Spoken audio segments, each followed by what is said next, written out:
오늘 말씀은 창세기 17장 1절부터 8절까지 말씀입니다. 창세기 17장 1절부터 8절까지 말씀을 함께 읽습니다.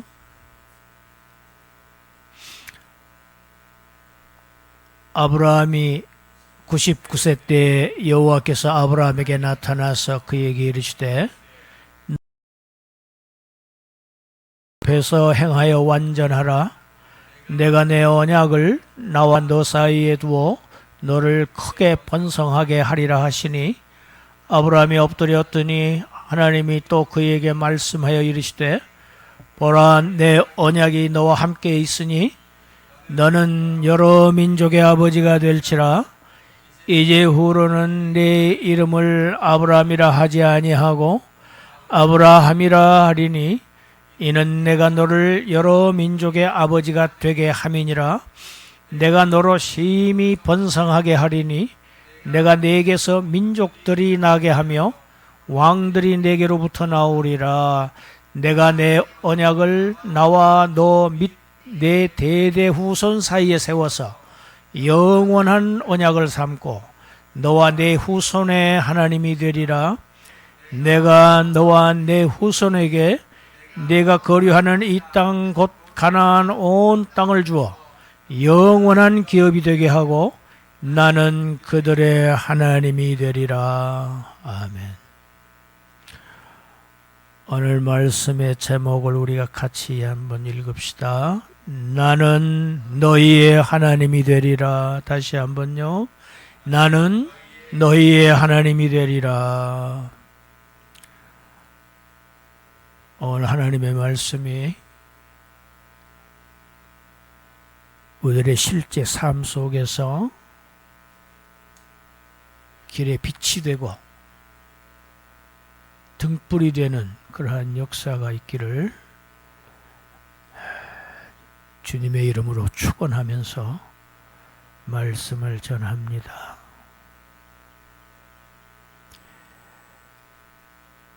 이 창세기 17장은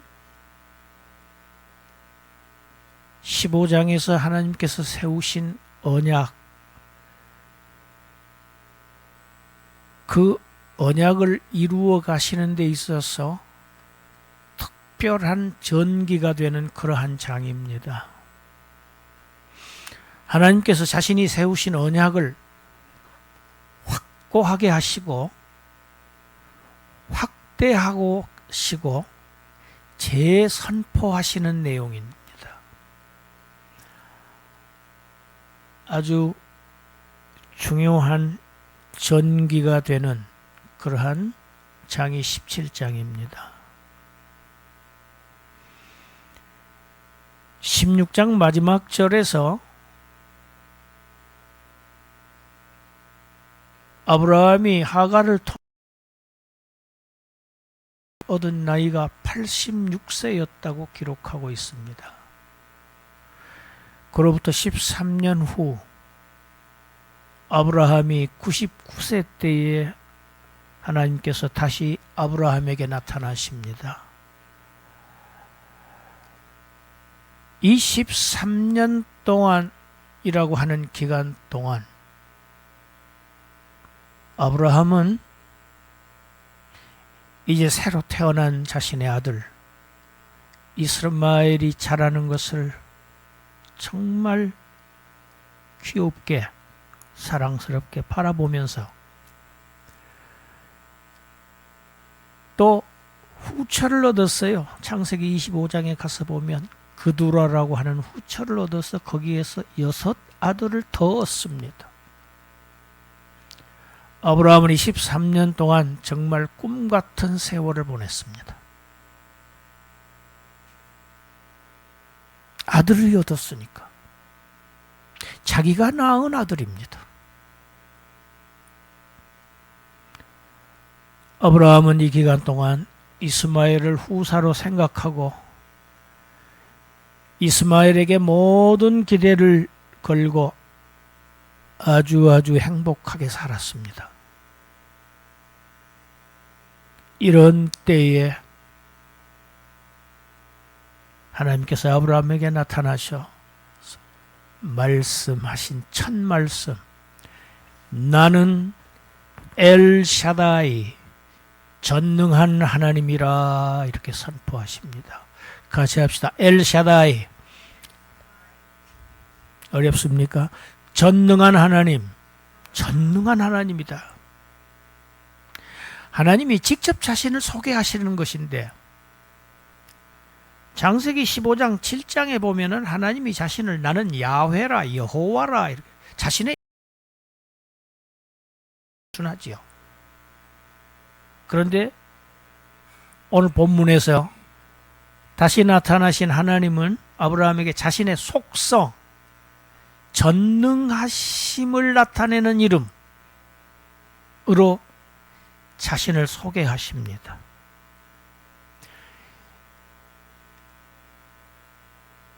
이렇게 하시는 이유 뭘까요? 지금 아브라함의 나이는 99세입니다.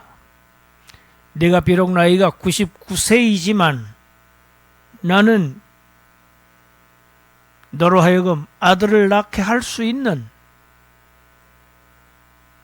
능력을 지닌 전능한 하나님이라고 하는 것을 지금 알게 하시는 것입니다. 다시 한번 상기시키시는 것이 첫 말씀, 나는 전능한 하나님이라고 표현을, 자신을 먼저 소개하십니다. 그러면 이것이 하나님의 전능하심만을 지금 알게 하시려고 한 것일까? 다음에 이어지는 하나님의 말씀을 들어보면 그것이 아님을 우리가, 그것만이 아니라는 것을 알 수 있습니다. 뭐라고 말씀하십니까? 너는 내 앞에서 행하여 완전하라.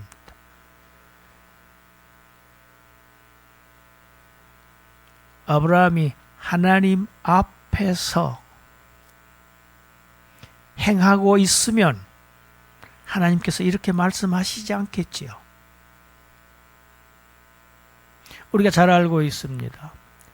에녹, 또 노아, 이 사람들은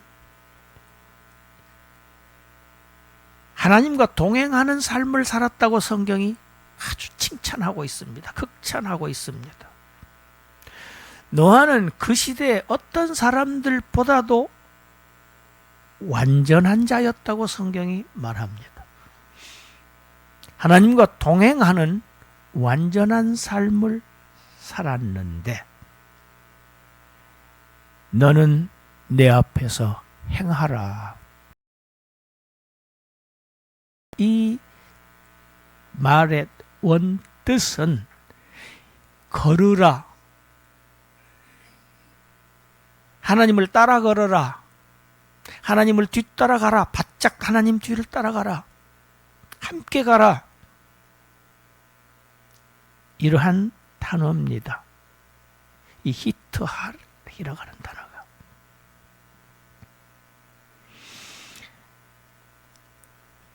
에녹 노아처럼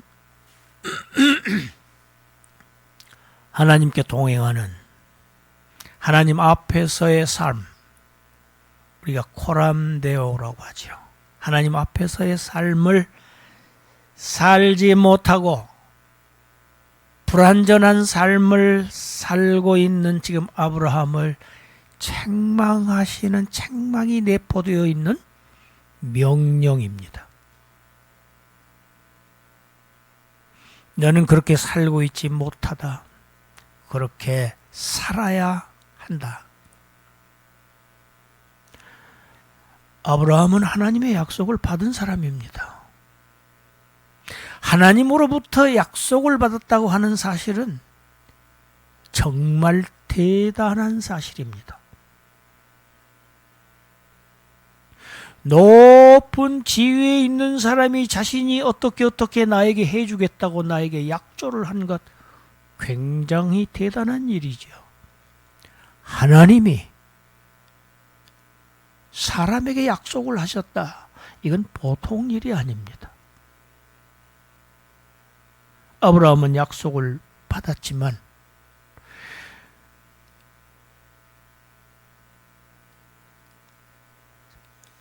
그 약속하신 하나님의 전능하심을 믿지 못하고 있습니다. 하나님의 전능하심을 믿지 못하는 자의 삶은 불완전할 수밖에 없습니다. 이거는 아브라함이나 오늘 우리에게나 누구에게나 공통적인 사실입니다. 하나님의 완전하심, 전능하심을 믿는가? 그것을 믿지 못하는 삶은 불완전할 수밖에 없어요.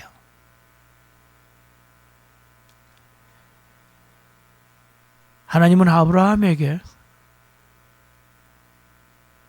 땅의 티끌, 하늘의 별과 같이 많은 후손을 약속하셨습니다. 그 약속은 본토 친척 아비의 집을 떠날 때부터 계속 이어져 온 약속입니다.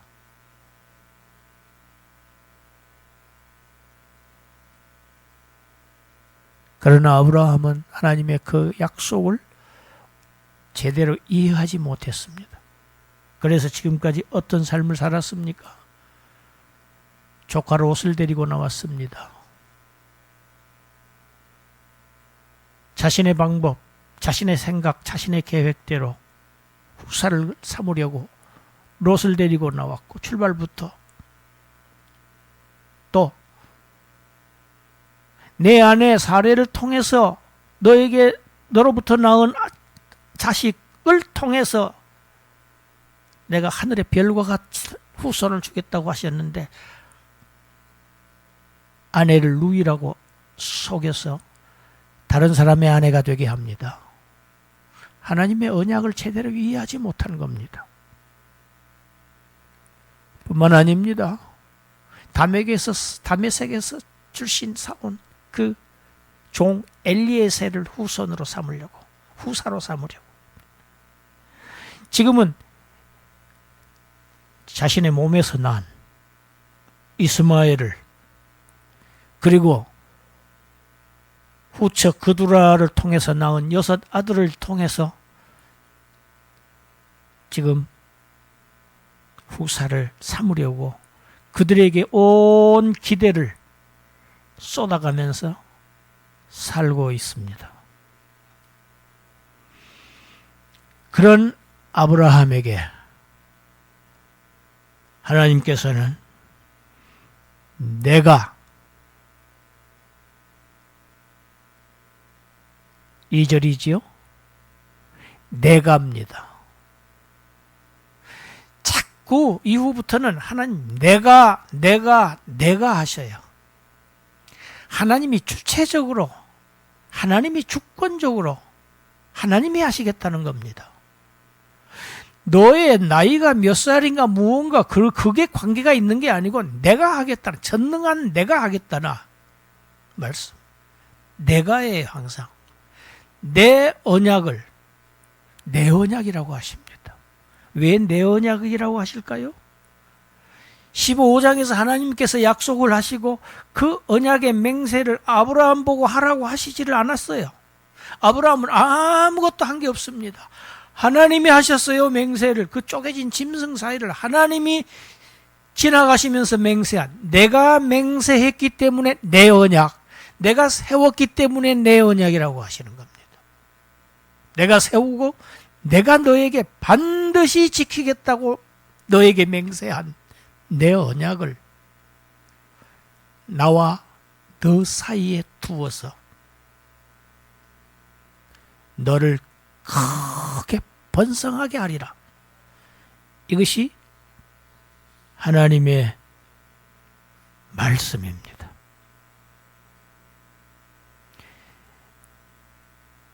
나와 너 사이에 두어, 이 언약을 둔다고 하는 두다, 이 단어는 언약을 최초로 세울 때 사용하는 용어가 아닙니다. 이미 세워진 언약을 재확인할 때 쓰는 용어이지, 처음에 언약을 세울 때는 이 히브리어가 다른 단어를 씁니다.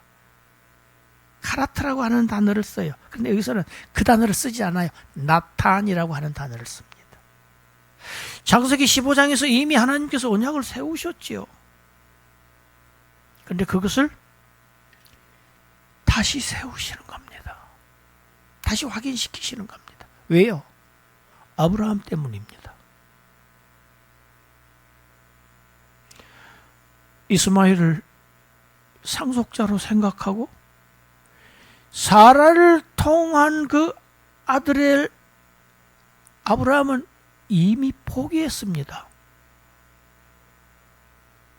하나님이 약속하신 아들을 포기한 그런 상태로 하나님의 언약을 전혀 믿지 않고 불신실한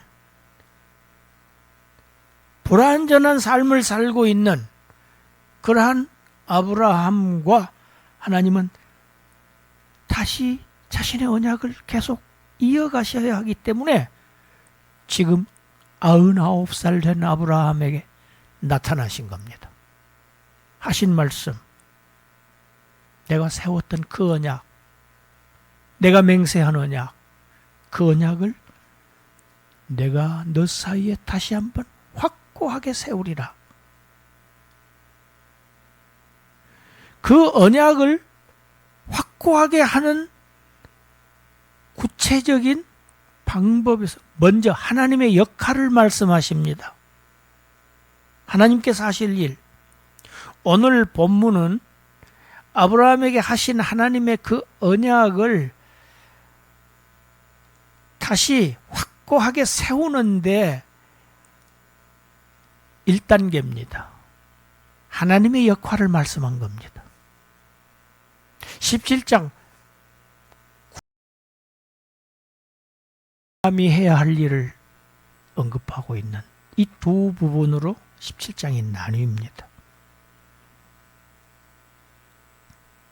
내가 너를 심히 크게 번역되어 있지요. 심히 번성하게 하리라. 그런데 이 매우 심히라고 하는 이 히브리어 메오드라고 하는 단어가 원어 성경에는 반복해서 사용되고 있습니다. 심히 심히 매우 매우 이렇게 강조하고 있습니다.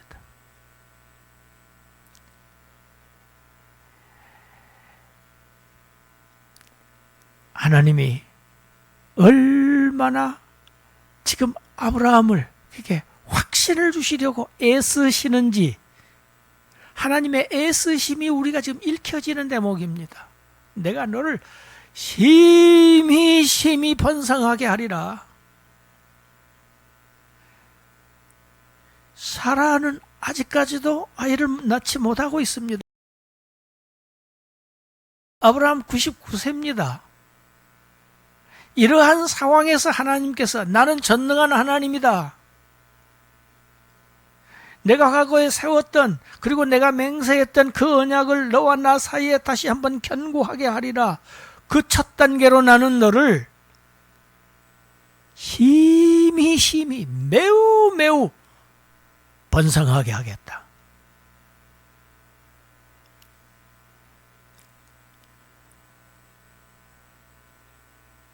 이 말씀 안에는 아브라함에 대한 책망이 내포되어 있는 말씀입니다. 아브라함 얼굴을 땅에 댑니다. 경외하는 모습이지요. 얼굴을 땅에 엎드린 아브라함에게 다시 말씀하십니다. 너는 여러 민족의 아버지가 될지라. 아브라함이 자연적으로 여러 민족의 아버지가 된다는 얘기가 아니고 내가 너를 여러 민족의 아버지가 조상이 되게 하겠답니다. 하나님의 의지의 표현입니다. 하나님께서 창세기 12장 2절에서는 큰 민족을 이루겠다고 하셨습니다. 이 큰 민족은 하나의 큰 민족을 말하시는 것이었습니다.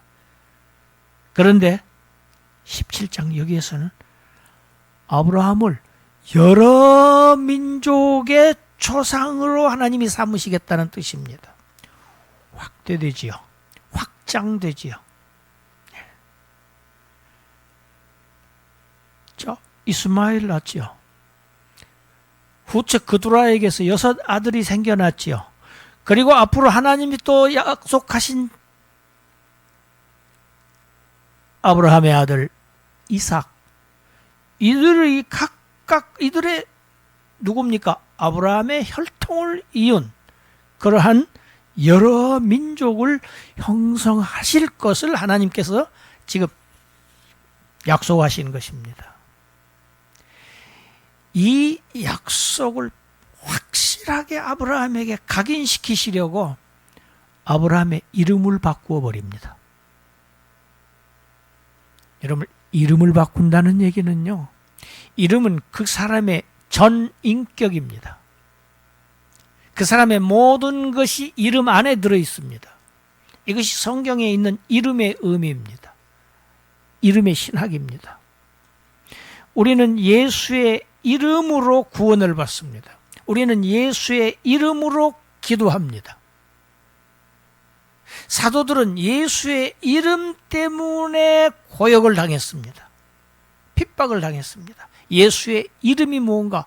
예수의 이름 안에는 예수의 모든 것이 다 내포되어 있습니다. 십자가 사건은 물론이고 그의 모든 구원하심, 인생들의 모든 약한 것을 구원하시는 구원, 부활, 성천, 다시 오심, 영원한 우리 하나님 되심, 이 모든 것이 다 어디에? 예수의 이름 안에 들어 있습니다. 하나님은 지금 아브라함의 이름을 바꾸십니다. 아브라함, 여러 민족의 아버지라는 뜻을 가진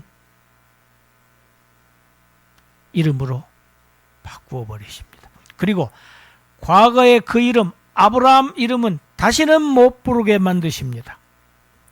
부르지 못하게 합니다. 왜일까요? 과거에 어떤 삶을 살았습니까? 아브라함이 자식 없는 노인, 나는 자식이 없는 노인일 뿐이야, 이런 아주 과거의 패배주의에 빠져있는 그러한 삶을 지금까지 살아왔어요.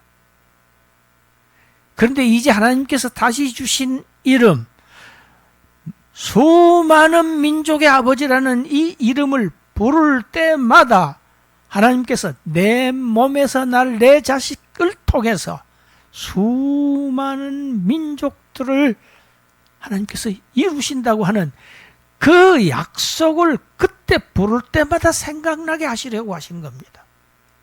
이름은 중요합니다. 매우 중요한 것이 이름입니다. 왜? 그 이름을 자꾸 불러주고 그 이름을 자꾸 듣고 일생사합니다. 우리가 아브라함,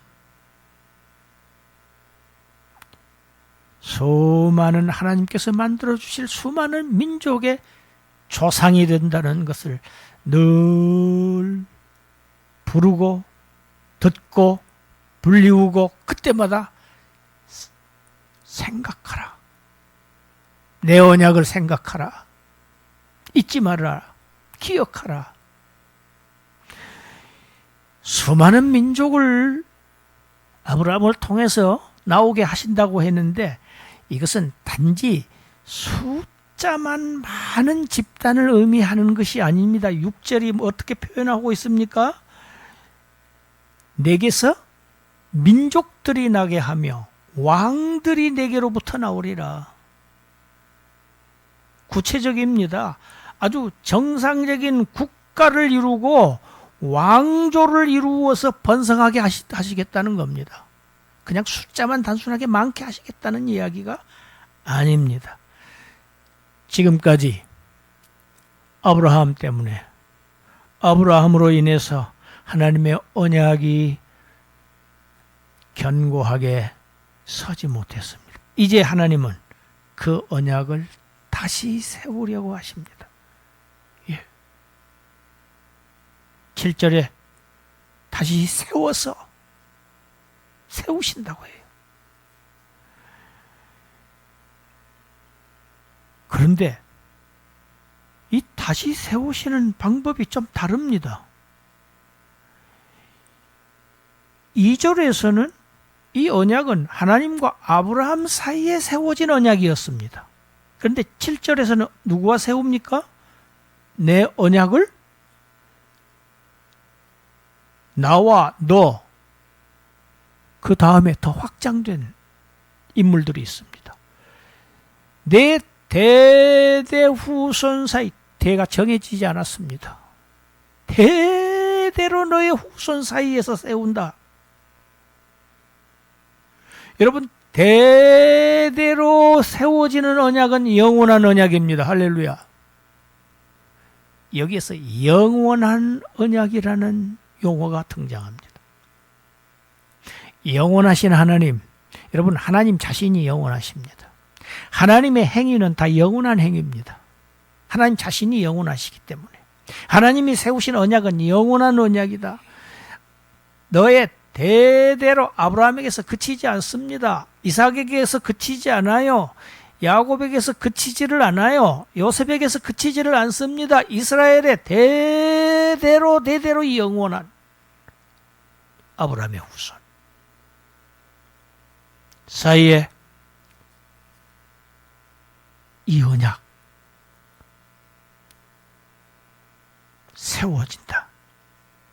그리고 중요한 말씀을 합니다. 7절 끝에 같이 합시다. 너와 내 후손의 하나님이 되리라.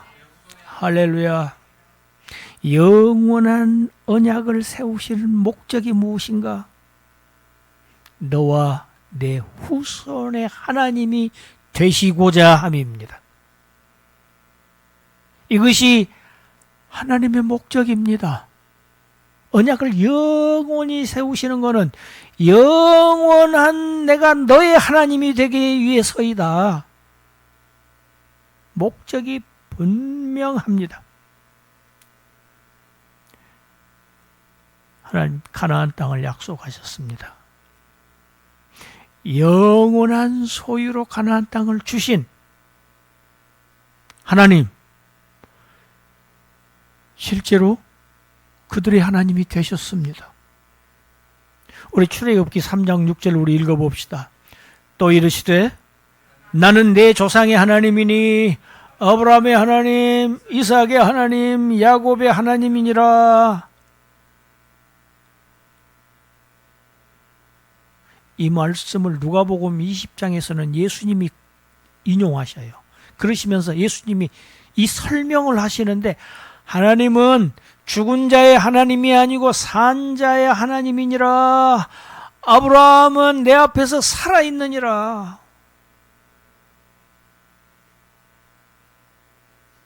아브라함은 세상 떠난 지 오래됐습니다. 그런데 예수님 뭐라고 하십니까? 아브라함은 하나님 앞에서 살아있는 자다. 어떤 자가 살아있는 자입니까? 하나님의 영원한 언약을 받은 자들, 언약의 백성들은 살아있는 자들입니다. 할렐루야. 하나님은 그들의 하나님입니다. 언약의 하나님, 언약의 후손들. 모세는 광야 후반부에 가서 이스라엘 백성에게 이렇게 얘기합니다. 신명기 29장 13절로 15절까지 우리 읽습니다. 여호와께서 내게 말씀하신 대로 또 내 조상 아브라함과 이삭과 야곱에게 맹세하신 대로 오늘 너를 세워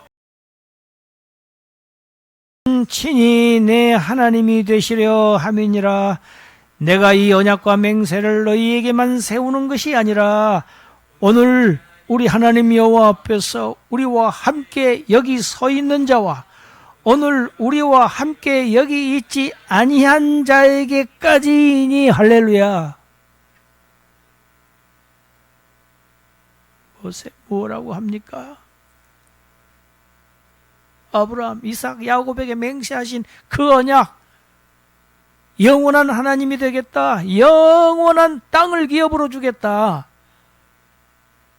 그렇게 해서 나는 내가 친히 너희의 하나님이 되겠다.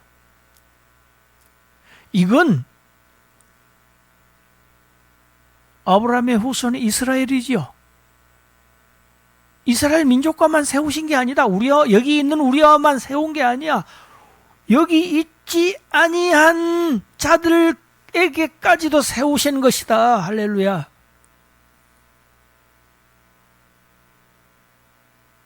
이들이 누구입니까?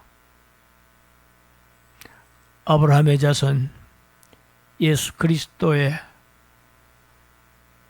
은혜를 힘입은 믿음의 자손들, 아브라함의 믿음의 자손들. 우리는 성경이 새 이스라엘이라고 말하고 있습니다. 하나님의 이스라엘이라고 표현하고 있습니다. 혈통적 유대인은 아니지만 내면적 유대인, 심령적으로 하나님의 택한 백성들.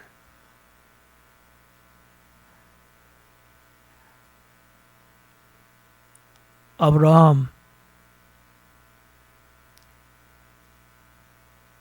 하나님의 약속하신 그 가나안 땅만 바라보고 살지를 않았습니다.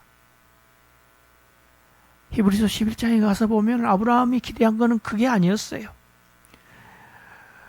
하나님이 계획하시고 지으실 터가 있는 성을 바라고 살았다. 하나님의 영원한 나라, 천국을 바라보고 살았다는 이야기입니다. 그처럼 아브라함의 후손인 우리들, 사도 베드로는 이렇게 말씀합니다. 3장 13절 읽습니다. 우리는 그의 약속대로 의가 있는 새 하늘과 새 땅을 바라보도다. 아브라함이 바라본 땅이 이 땅입니다. 새 하늘과 새 땅을 바라보고 살았어요. 우리가 바라봐야 할 땅, 아브라함에게 약속하신 땅, 아브라함의 후손들에게 약속하신 땅, 날마다 죽어나가고 피를 흘리고 총을 쏘고 살육되는 팔레스타인 그 땅이 아닙니다.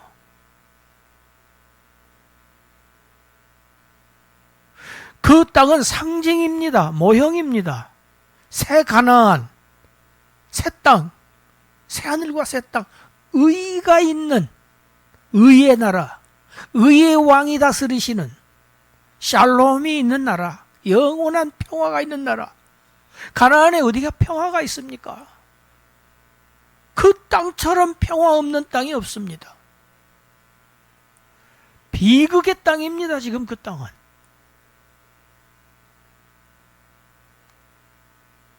우리에게 약속하신 땅은 의가 있는 나라, 의와 희락과 화평의 나라, 하나님의 나라, 새 하늘과 새 땅을 바라보고 삽니다. 성경 끝 요한계시록 21장 3절 4절 잘 아는 말씀이지만 읽습니다.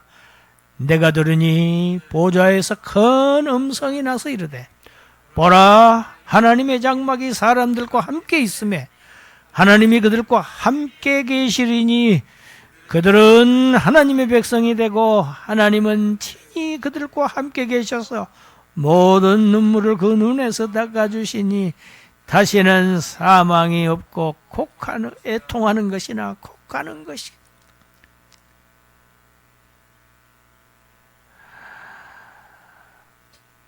우리는 이미 새 하늘과 새 땅을 우리의 영원한 소유로, 천국을 우리에게 영원한 소유로 주시겠다는 약속을 우리는 받은 사람들입니다.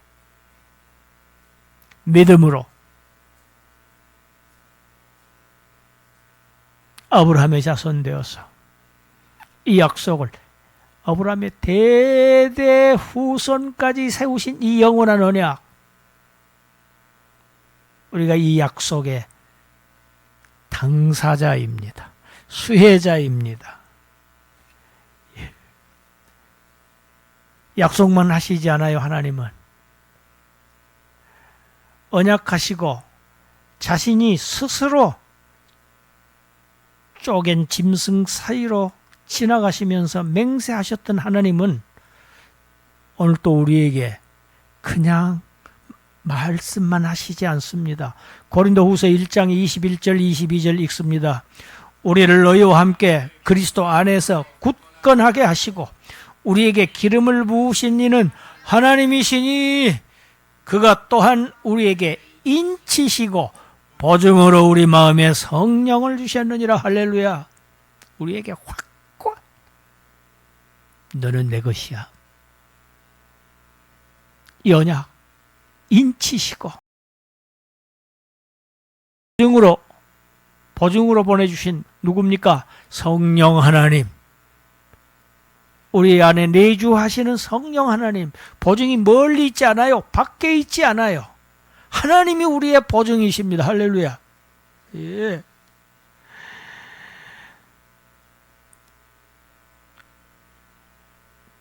언약에 신실하신 하나님, 전능하신 하나님, 완전하신 하나님이 우리의 하나님이 되셨다.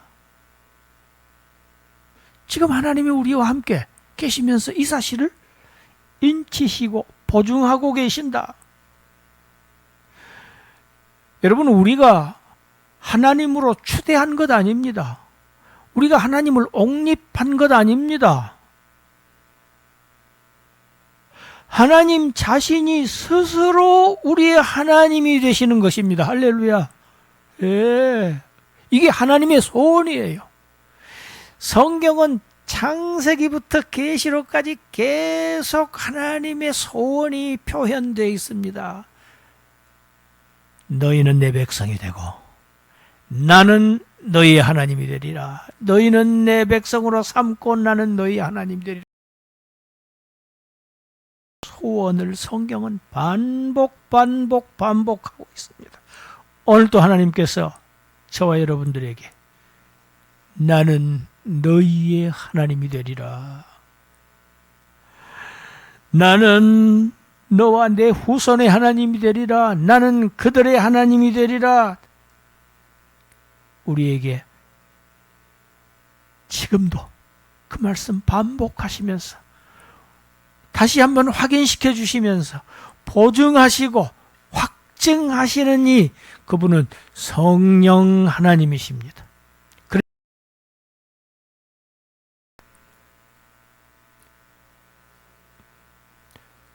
스스로 우리의 주가 되신 우리의 하나님을 찬양하고 경배하는 그러한 저와 여러분들이 되시기를 주님의 이름으로 축원합니다. 기도합니다. 하나님,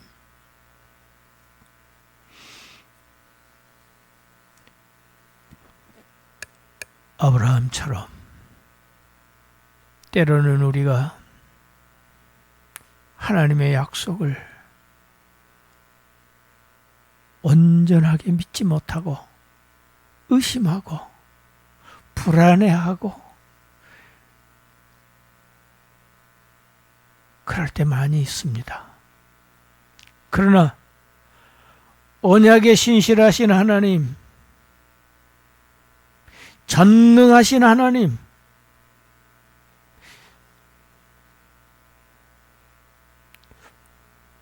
불가능이 없는 전능하신 하나님, 완전하신 하나님, 그분이 오늘 또 우리에게 하시는 말씀, 내 언약은 확고하다. 영원한 언약이다.